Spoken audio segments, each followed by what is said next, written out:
Hello and welcome back to Stop and Go F1 for this, the testing final roundup of the year. Day 3 of testing is done, it is in the books, and we'll go through all of it in just one moment. Before we do, remember to like and subscribe, and of course a huge shout out to our members, Dakota, the Joyous James, Robin Myers, Cinnamon Strudel, Michael Johnson, and F. If you want to become a member, link is in the description.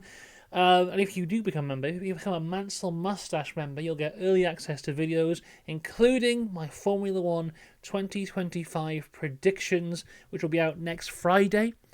It's not done yet. I don't even know what my predictions are yet, but as soon as that video is ready, the members will get it first.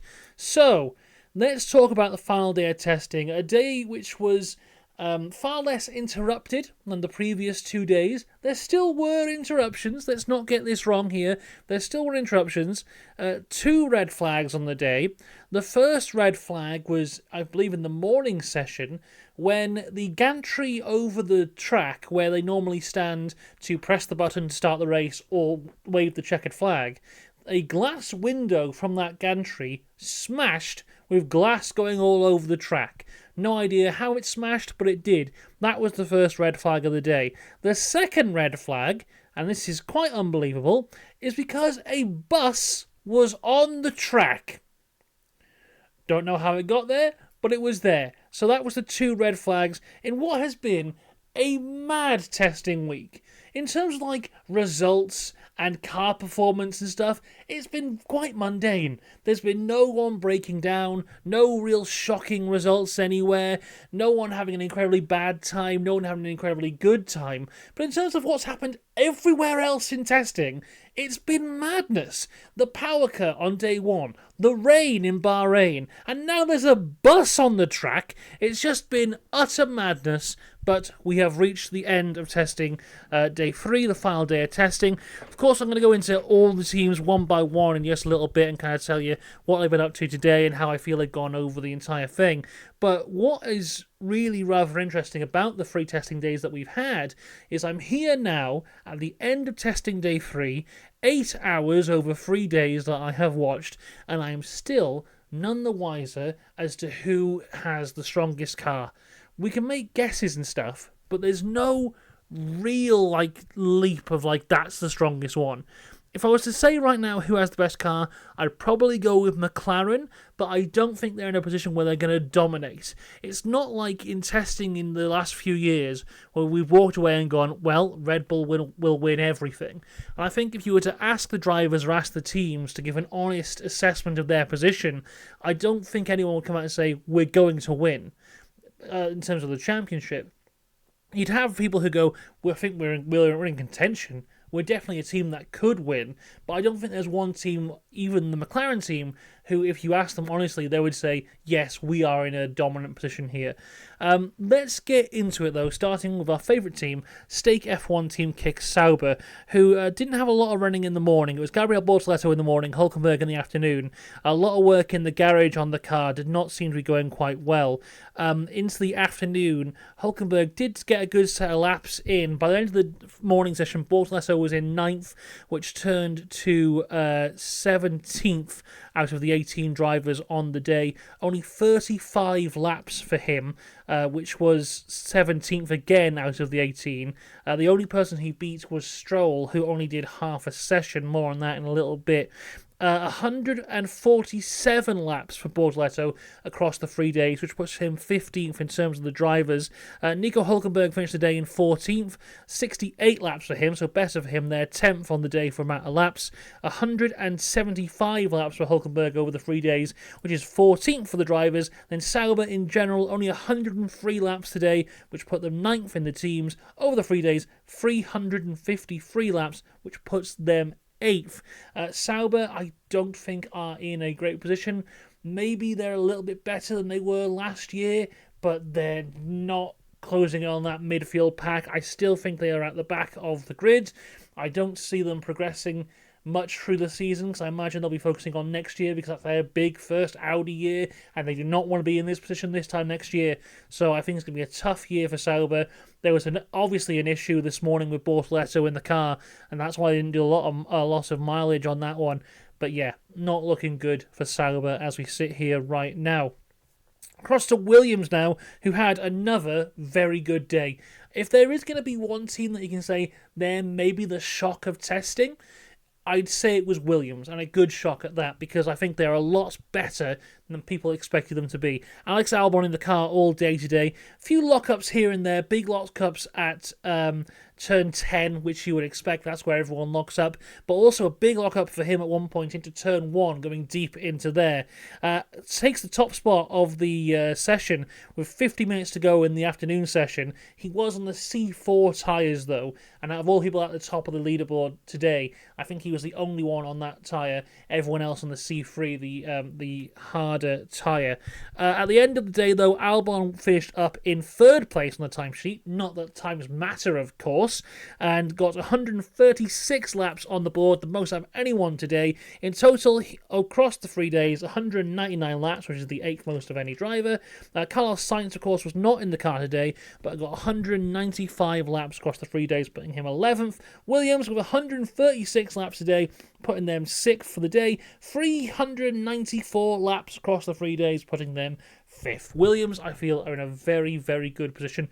Like I said yesterday, my opinion on them hasn't really changed at all, really, from yesterday. I think they're in a good position.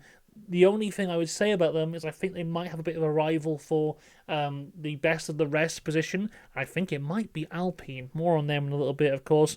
But yeah, Williams seem to have made a leap up the grid. They have admitted that they're not going to be really focusing on this season in terms of progression of the car, electing to focus for next year's car. But like I said yesterday, if all of the back markers in terms of like the bottom 6 teams, if all of them decide not to focus on this year's cars, focus on next year's car, then Williams will stay in the same place as well. So I think it could be a decent year for Williams, picking up some good points here and there. Across to Racing Bulls now, and Isaac Hadjar was in the morning, Yuki Tsunoda in the afternoon. I do not have high hopes for these lads. The car just looks a handful again. They got really good laps in. They've got a lot of laps in, so reliability is fine, but they are fighting the car a lot, and it does not seem to have a lot of pace. So it could be a difficult year for them. I would put them definitely lower than Williams, definitely lower than Alpine, probably higher than Sauber. I think they'll be beating Sauber, but then it's just a conversation of do they beat Haas, and I don't think they do, so they could be the 9th best team on the grid as we sit here right now. Isaac Hadjar finished the morning session in 7th, that went down to 15th, 73 laps for him on the board, which put him 9th on the day. Across the entire 3 days, though, he has got 243 laps, which is the 2nd most out of anyone. Isaac Hadjar, out of all the rookies, has the most laps, so a lot of experience in the car for Isaac Hadjar there, which is exactly what he needs going into his first season. Yuki Tsunoda, 7th place for him on the day in the leaderboard. 84 laps on the day for 4th out of all the drivers. Across the 3 days, 210 laps, which is 6th. Racing Bulls today had 159 laps, which is 2nd. 453 laps for them across the 3 days, which puts them 3rd. So, again, a lot of laps for them. Reliability is fine, but to be fair, everyone's reliability is pretty much fine. There's a few cars who maybe you look at a few issues, like with what happened to Bortoleto today. Aston Martin spent a lot of time inside the garage. Red Bull had that was a fluid issue on day 1, so maybe something there. I think the Ferrari had an issue as well today. We'll talk about that in a little bit more. But reliability in terms of breaking down the track hasn't happened this year. So that looks like it's not really a saving grace this year as much as it has been in the previous years in terms of like, oh, the car will make it to the end of the race, because guess what? All the cars make it to the end of the race now. We've had loads of races in the last couple of years where all 20 drivers have made it to the end. So it's interesting to see. I'd put them 9th in terms of the teams right now. Haas, though. They've had a very interesting day. So Ollie Bearman was in the morning, Esteban Ocon in the afternoon. And for them, so far, up until today, they've just been running their own test. They've been fueling the car up really high. They've been just going up for lap after lap after lap, and just kind of running their own test like they did last year. It worked for them last year. This year, they've gone a little bit different. Firstly, this morning, the engine cover ripped itself off. So here's an image. If you're watching on the YouTube rather than listening on Spotify or your podcast provider of choice, here's the image of Ollie Bearman in the Haas this morning. See this massive hole here?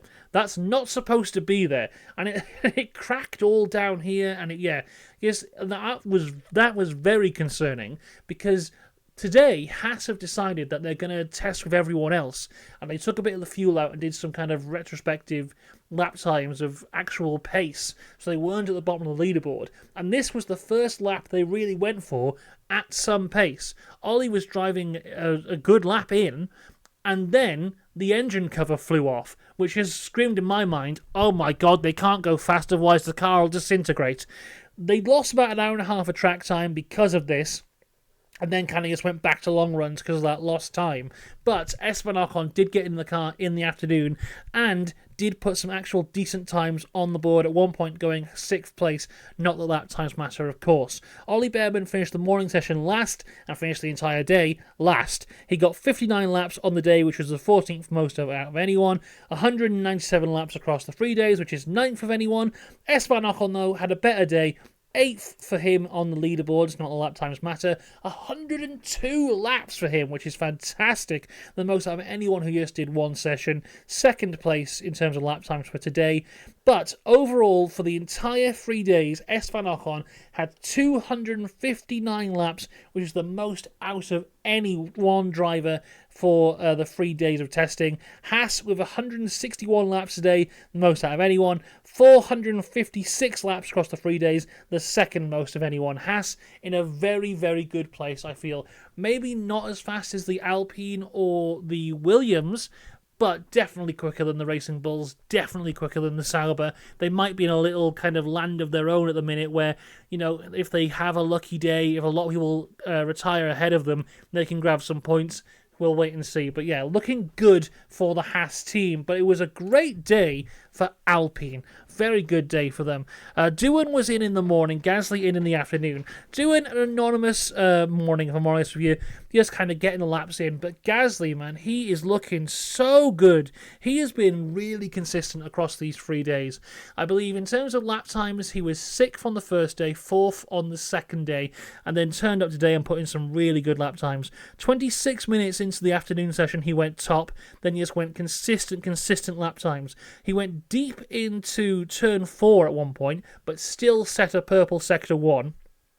Loses the top spot, then manages to get it back, ends the day in 5th place on the lap times. Not the lap times matter, of course. Alpine looking fantastic. I really like the look of them this year. To say that this time last year they were the worst car on the grid by quite some margin to where they are now is absolutely incredible. Great job by the Alpine team. As I said, Doohan finished 5th in the morning session, which turned into 12th overall. 61 laps on the day for him for 13th place. 209 laps across the 3 days, which is the 7th most out of any driver. Gasly, 83 laps for today, which is 5th. 195 laps over the 3 days, which is 10th. 144 laps today for Alpine. 404 laps across the 3 days, which puts them 4th for today and 4th for the 3 days. A very good test for Alpine.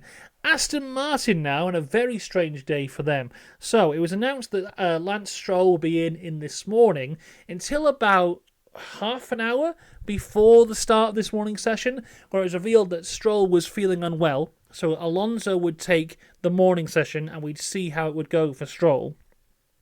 So Alonso's in the car in the morning.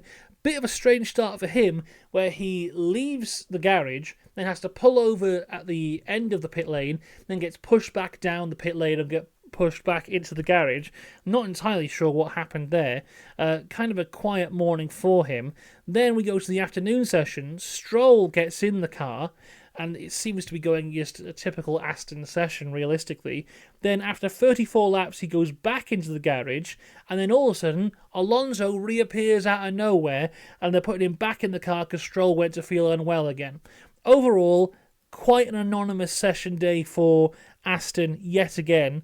They don't look great. I didn't expect them to look good, but they look worse than I thought they would. So Alonso was 8th on the day. 8th in the morning session, 16th overall on the day. He got 82 laps in today, which is the 7th most.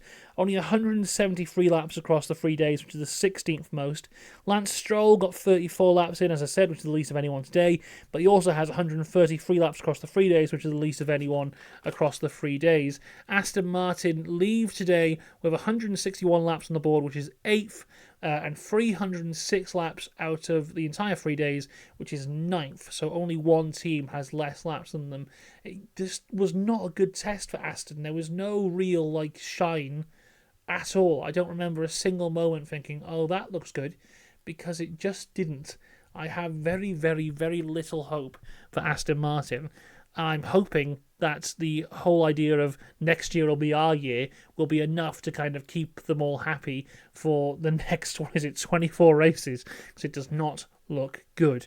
But it does look good for Mercedes. Antonelli in the morning, Russell in the afternoon. Straightforward day for Antonelli, really. No real complaints there. Some pretty fast lap times in there as well. Not the lap times matter, of course. But the day ends with George Russell on top of the timing screens there as well.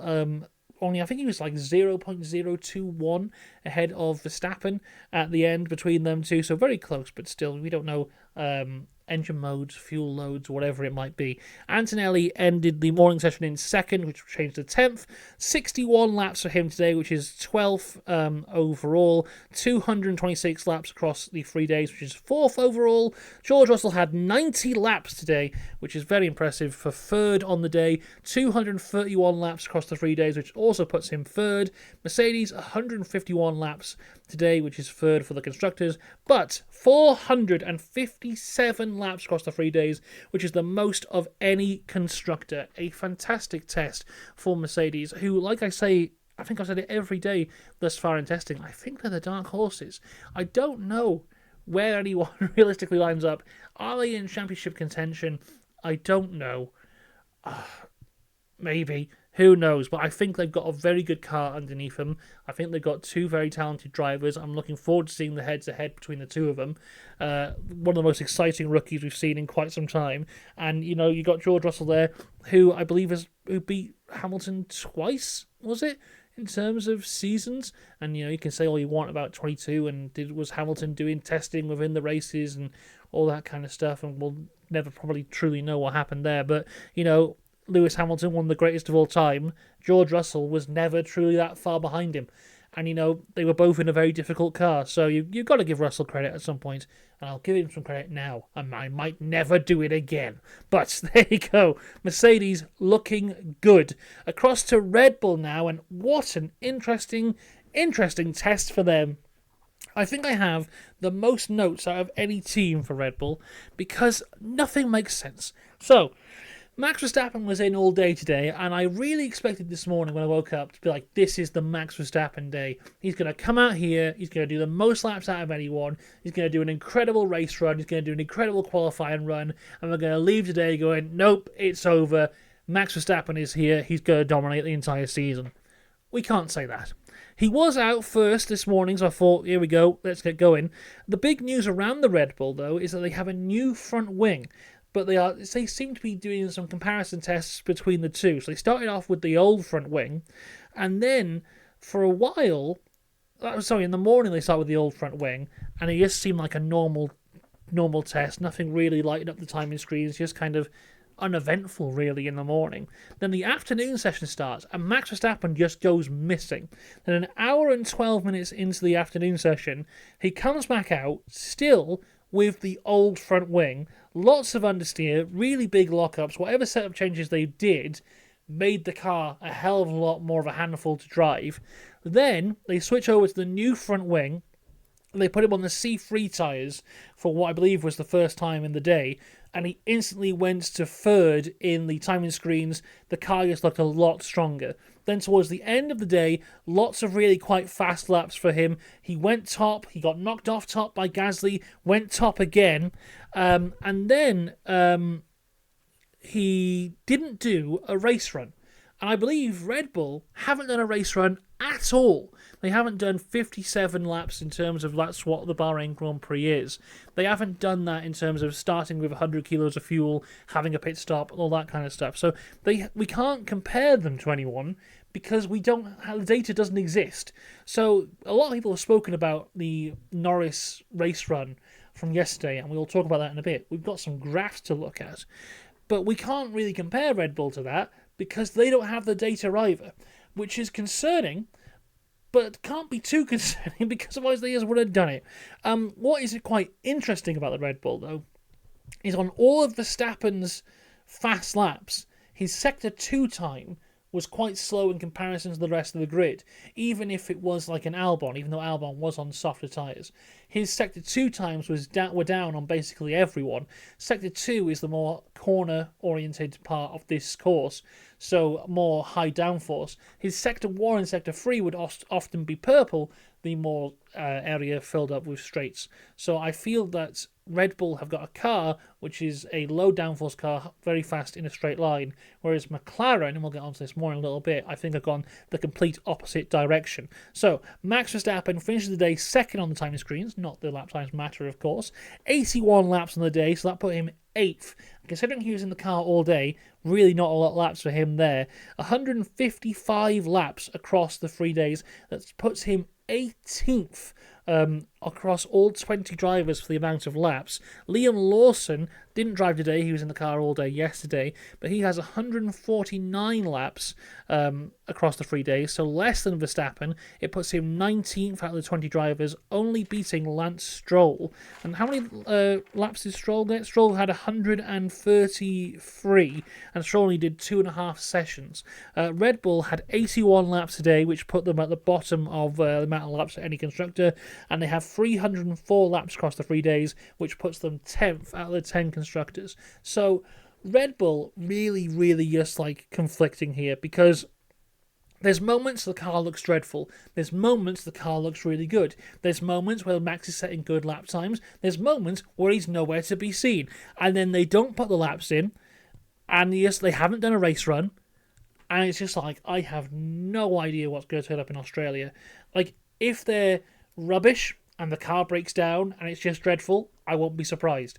If they put it on pole, lead every lap and win the race, I won't be surprised. I have no idea what is coming out of Red Bull at the minute, and I don't... It's just... It's a strange one. It's a really strange one. I don't know why. The only explanation that I can think of is the reason they have that many little laps is because they couldn't get the car to go. There's something wrong. Massive setup changes.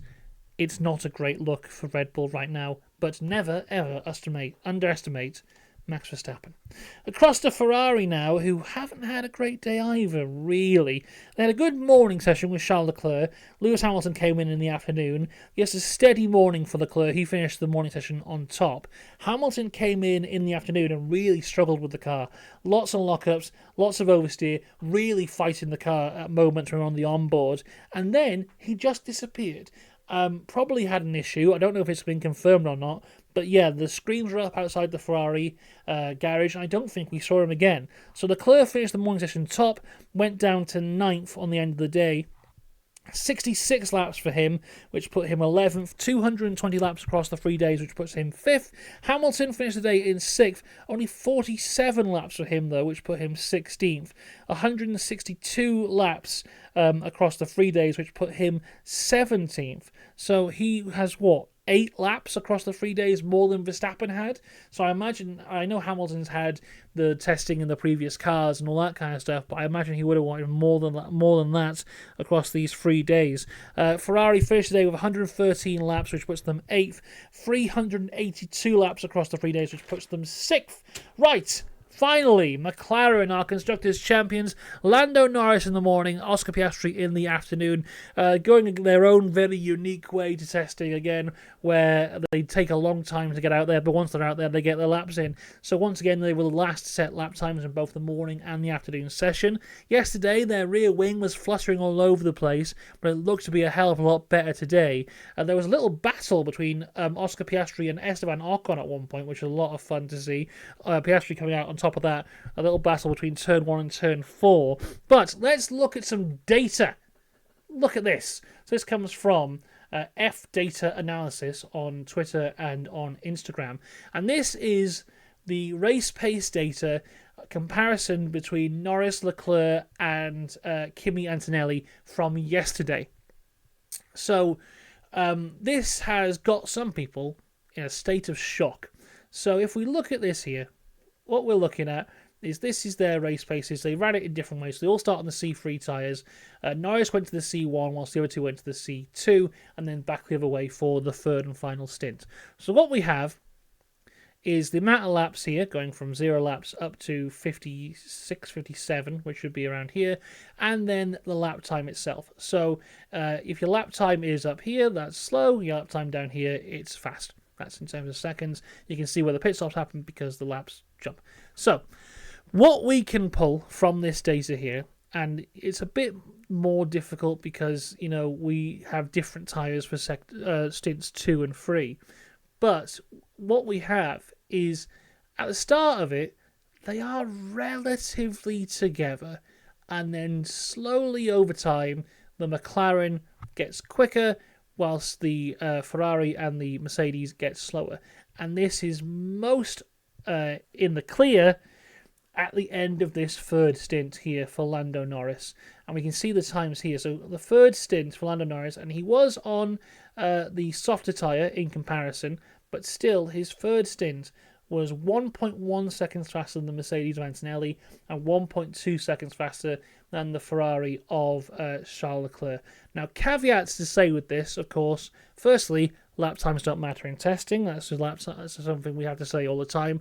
Secondly, as much as we know that they probably had similar levels of fuel on these lap times, those levels of fuels could still differ by 10 kilos either way.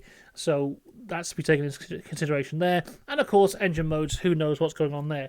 Also, on top of that, Antonelli is a rookie, so you would expect him to be slower, so this doesn't truly reflect the Mercedes pace. They could be a little bit quicker.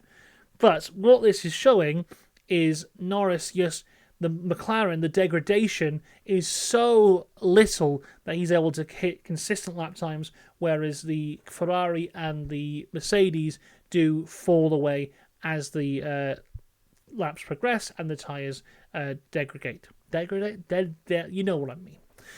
And this has alarmed some people and said that Lando Norris is going to become the world champion after 6 races because look at this, the McLaren is an absolute beast. And you know what? Maybe he will. But an interesting graph that came out today is this one. And this is a comparison of Lando Norris and Oscar Piastri's race runs. Piastri's from today, Lando Norris from yesterday. So Norris is the dotted line, Piastri is the full line. So we can see again similar lap times here again at the start. Then as we go through, Norris's lap times are far better, Piastri's lap times are far slower. Now, what this could mean, again, is firstly, Lando Norris is better at maintaining his tyres than Oscar Piastri. We know that to be true off of the evidence of the last few years. Piastri has struggled with his tyres. We know that for sure. But this much of a gap? I don't think so. Because that time there is just under 93 seconds. This time here is 94.5. So even with Oscar Piastri having bad lap times, he is not... bad looking after his tyres. He is not a second and a half slower. And even here, it's about a second. Consistently a second. Then there must have been a mistake on that lap time, like a lock-up or something, because that's ridiculous. So what we're saying here is you've got to look at the environment, because to compare times from one day to another isn't really done because of the different things that affect those lap times. And what we know about day 2 in comparison to day 3 is day 2 was freezing. There had been rain, it was really cold. Day 3 was a more realistic day that you would expect in Bahrain. Wasn't as hot as it's going to be when we get to the race there, but a more hot day. So what this tells us here is, in the cold weather, the McLaren degradation very, very low. When it gets hot, it's about what you would expect yet again. It doesn't bode well for Ferrari and Mercedes yet again, because they had quite high degradation in comparison in the cold, so that is still a concern.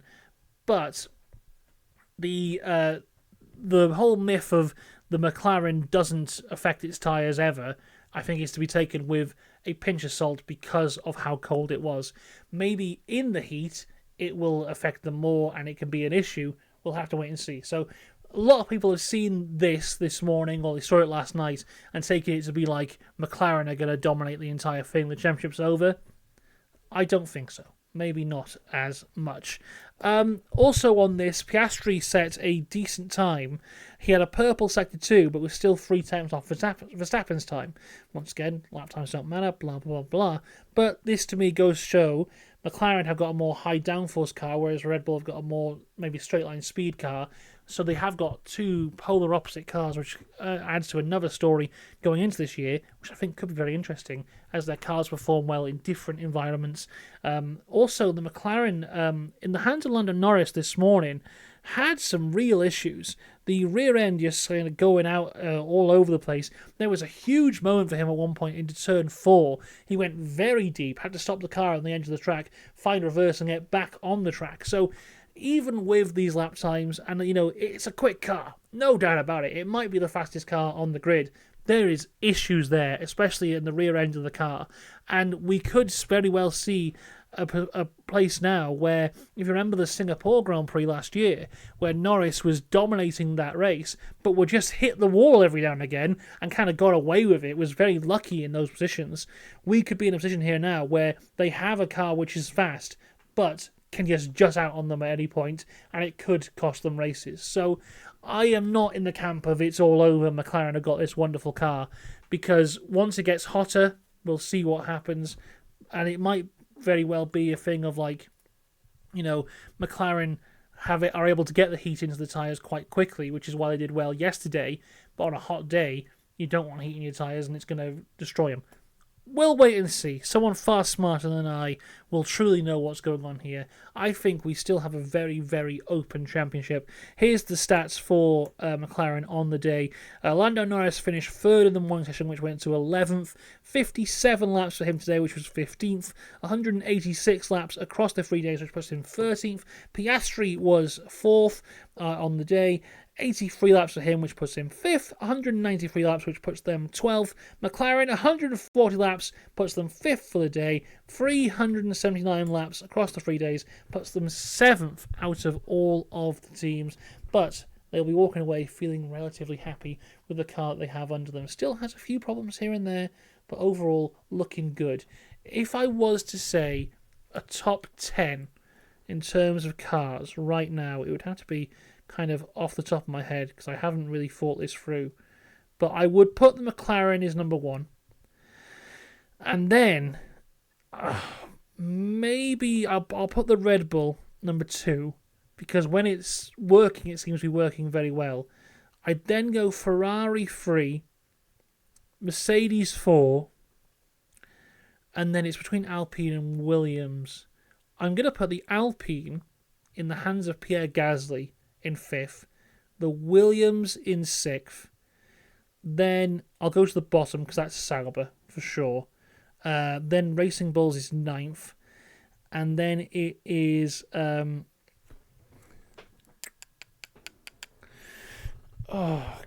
is it? So it's Haas, or it is what team am I always forget one team. Haas or Aston, isn't it? Oh, that's tough. Let's go Aston 7th, Haas 8th. So, there we go. Off the top of my head right now to finish this video, here is the top 10, I think, for the constructors as we stand here right now. Sauber, 10th. 9th, Racing Bulls. 8th, Haas. 7th, Aston. 6th, Williams. 5th, Alpine. 4th, Mercedes. 3rd, Ferrari. 2nd, Red Bull. 1st, McLaren. And as I sit here right now, I'm relatively confident with that. The only ones I might change are Haas and Aston. They could go either way, because Aston do not look great, and we haven't seen the Haas at true pace that much. And also, like, that top 4 could go. Anyway, so overall, not confident at all. Talking utter rubbish. Thank you for watching. I don't know what the next video will be. Might back tomorrow to talk about some additional stuff, if some additional stuff comes out. If not, back on Friday for the F1 predictions ahead of the big first race in Australia in 2 weeks' time. Let me know what you thought of this testing session. Let me know what you thought of the whole 3 days. Who do you think are where? This should be very, very fun. Until next time, have a good one. I'll see you later. Goodbye.